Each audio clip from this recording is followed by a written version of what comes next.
না চাইনাং দেহতে ভাবো না শয়তি মারুতঃ না না এমন এই আত্মাকে সিদ্ধান্তে ছেদন করতে পারে না।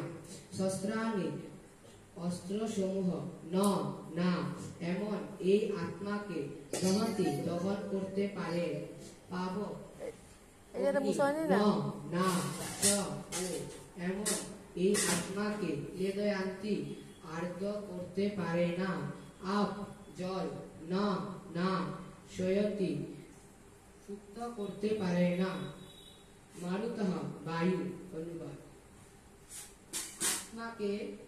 আত্মাকে অস্ত্রের দ্বারা কাটা যায় না, আগুনে পুরানো যায় না, জলে ভেজানো যায় না, তথা হাওয়াতে উড়ানো যায় না।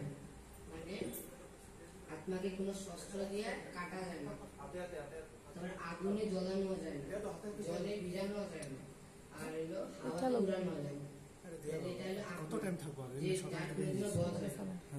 আত্মার সাইজটা কতখানি? একটা চুলের অগ্রভাগের ওই চুলটাকে 10,000 ভাগ করলে ওইখান থেকে এক ভাগ হলো আত্মা। তাহলে আত্মাটা কত ছোট? তার জন্য আত্মা হলো অমর, আত্মাকে কোনোদিনও বধ করা যায় না। তাহলে আমরা এখানে বুঝলাম আত্মা পুরানো শরীর ত্যাগ করে নতুন শরীর ধারণ করে। আর এখানে বুঝলাম আত্মা কোনোদিনও মরে না, কোনো শস্ত্র কি করা যায় না, আত্মাকে শস্ত্র দিয়ে কাটা যায় না, জলে ভিজানো যায় না, আগুনে পোড়া যায় না, হাওয়াতে উড়ানো যায় না। আত্মা কি অমর। হরে কৃষ্ণ।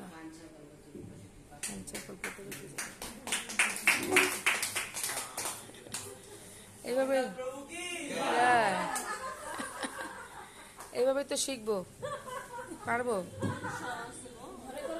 ইন্তিশ্বাস ঘরে করে পারবো।